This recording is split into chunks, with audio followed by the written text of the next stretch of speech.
Okay, hope everybody's doing all right. I've been under the weather a little bit, and I apologize for not being in touch with some of y'all. I've had a really bad ear infection, and I've been having to try to get over that. So anyway, as you can see, I got the lid off my vacuum chamber, and all the bubbles and everything quit. Excuse me. So what we're going to do now is we're going to fish the material out of the stabilizing resin, and we're going to wrap it in foil individually so when we put it in the heat it won't stick together. So let me unroll my sleeve here a little bit so I don't get nothing on my shirt, and we'll reach down in here and remove the stop.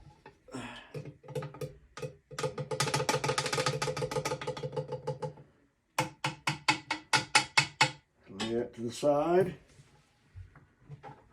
and we'll grab a piece out.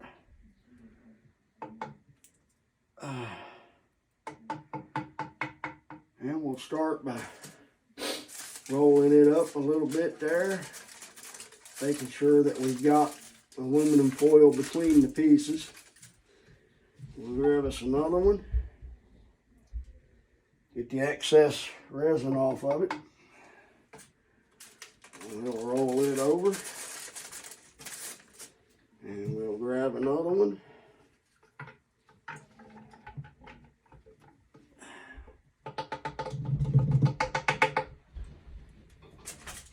Like so, and we'll just keep rolling it, and we'll call it good on that. And when you roll this stuff up, you don't want to overdo the pressure on it. You just want it to be covered up and wrapped. So there's about 3 or 4 blocks. We'll leave them just like that, and then we'll hunt us down some more foil, and when I do, I'll bring you back. Okay, I had to go and get me some more foil. Yeah. Oh, that's beautiful wood. Beautiful wood. That is what they call a spalted maple. It's going on a special knife for the Tazapalooza giveaway.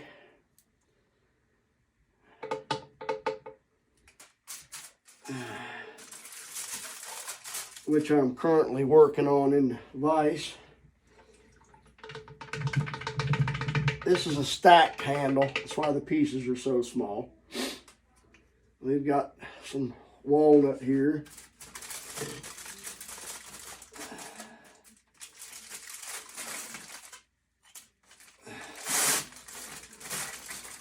And we'll wrap that up. And what we'll do is we'll sneak this in here somewhere.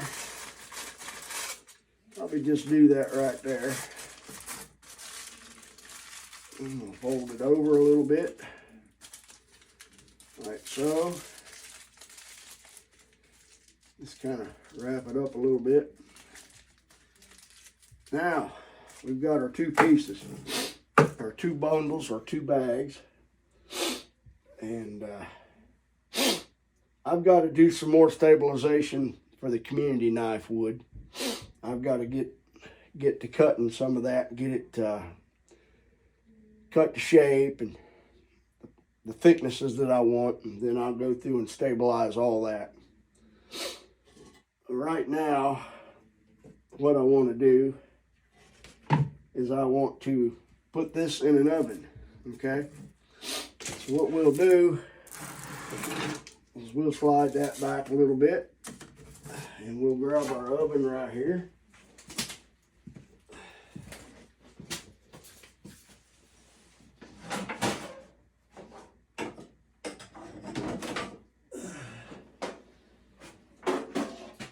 Like so.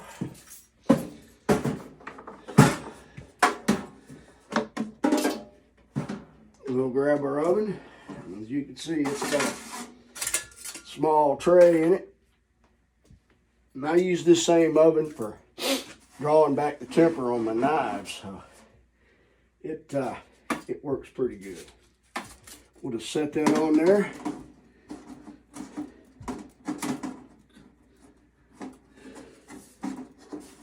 Find the right groove. There it is. Yeah, that'll go in there. Like that right there. And we'll get her plugged up.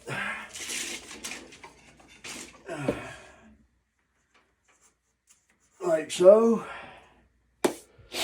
And we'll set the temperature at about, let's see,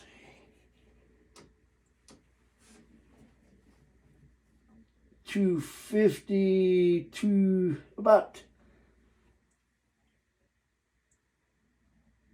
225, and we'll cut it on continuous.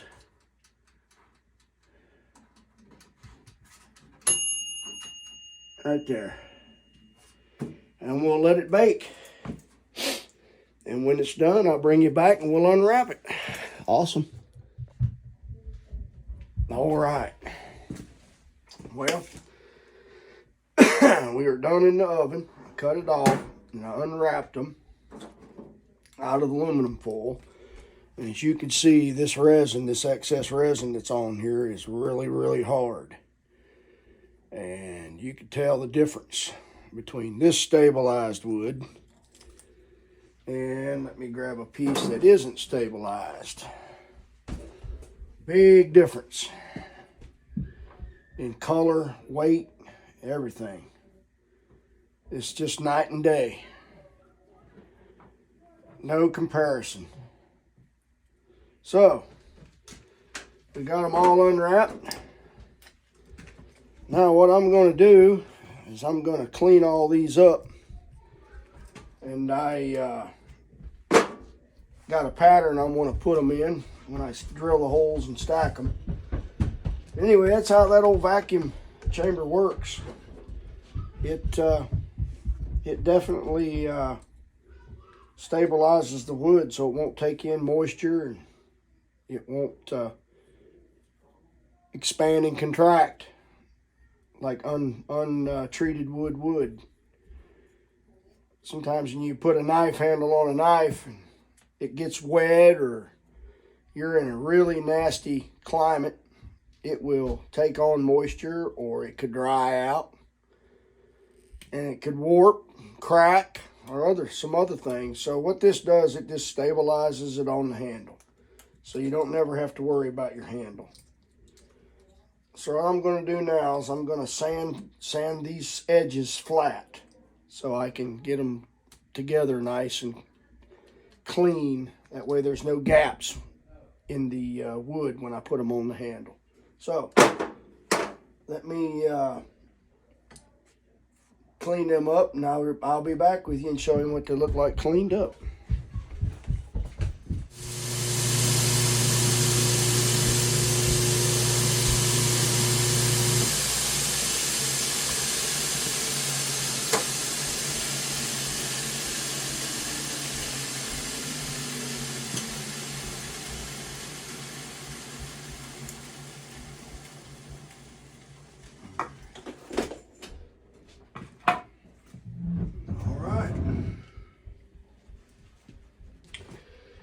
Awesome. Got them sanded to where we can put them together. What we did is we sanded them so that we could actually put the two surfaces together, so there's no gaps, so that they all set nice and flush. And when we sand it out, it'll have won't have any voids or anything like that when we sandwich it on to the handle. As you can see, this wood is beautiful. It's just got a beautiful grain to it. It's walnut and spalted maple. And I've got some burl maple here. It's going to go on that handle. It's beautiful. Just absolutely gorgeous wood. Yeah. Awesome stuff. Before I go, I want to talk about one thing. I want to talk about tool safety. Now, for those of you that have never been around power tools, they are awesome to have. Let me make sure y'all can see me here.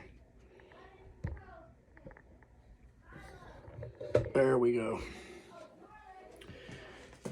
You got to respect your tools. You need to learn how to use them properly. Take all the safety precautions that you can. Because you're not going to get many chances around tools with blades or compression like presses. Give you an example, sanders. This sander here is a 2x72, and it's variable speed. I can turn it from 780 RPMs all the way over 3,700 RPMs. This second sander is a fixed sander. It only turns at about 1,700. It's a little slower, but it does what I want it to do. But what I'm getting at is, either one of these two sanders, if you ever get your finger in it, in a pinch point, which is here, there's just a very thin hole right here. But this sander is strong enough to suck one of your fingers down in there, and it's coming off. Now, I'm not trying to scare anybody. I'm not trying to not make you go out and buy a sander. But I feel it's my job to make sure that if you do go out and buy a sander, please, please be safe.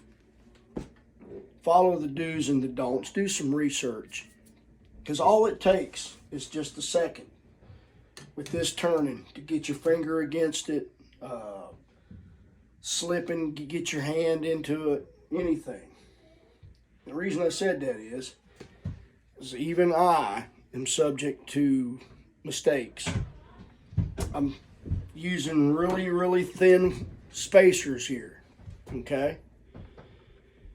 Now, there's only a couple ways you can hold these and sand them. One is you can glue them a little bit of hot melt or just a really small tack of cement on the back of another piece of wood like this, and you can use it as a guide. Or you can do what I did and get in a hurry and try to hold it like this. Well, I did that, just like that. And 9 times out of 10, if you're careful enough, no problem. Well, I was going perfect. Just sanding away, got down to the last piece, and lo and behold, what you don't want to happen happened. The wood stuck to the belt, it sucked it through, and if you're squeamish, you might not want to watch this, but it took the top of my fingernail off, down to underneath the nail. So that part of that nail's gone. So that's going to be sore for a few days, but it ground all the way through the nail into the top of the finger. So, with that said, try to be safe with your power tools. And yes, even I can get hurt. And if I can get hurt, anybody can get hurt. So, I just wanted to leave you all that tip. Be safe around your power tools. They work great when they're used correctly. I didn't use mine correctly. I paid the price. Could have been a lot worse. This thing will take your hide off in an instant. Gone. And that was just a touch. So, anyway, what we're going to do now is we'll get this all oriented. Boy, it turned out beautiful. Gorgeous wood. We'll orient this stack of wood how we want it to be laid out. Then we'll get our holes in there for the tang of the knife. And we'll take a 2-part epoxy and we'll put it all together. And that's stabilized wood. That's how you stabilize wood in this chamber. And that's how you prep it for the knife. Now, if this was a slab knife, which the community knives are, These blocks of wood would be about 5 inches long, 1.5 to 1.75 wide, or 2 inches. And they'd be stacked up a lot deeper in this chamber, and it would take a little bit longer, more volume. But I needed these, and I figured it'd be a good time to teach everybody or show everybody how it's done. Now, there's some guys out there, that's all they do is stabilize wood. They have big chambers, and they do blocks, big blocks of wood. They probably use a different type of resin, something more industrial. Vacuum pumps are bigger, but that's what they do for a living. So anyway, this works for me, and I'm not going to hold y'all up anymore. I appreciate it. I hope you learned something, and I'll see you on the next video, which will be, excuse me, I'm almost ready to do some forge work, so that'll probably be my next video. If not, I'll come up with something between now and the forge. Yeah. I love y'all. Be safe. Burly Man is out of here. Y'all watch Top Knot.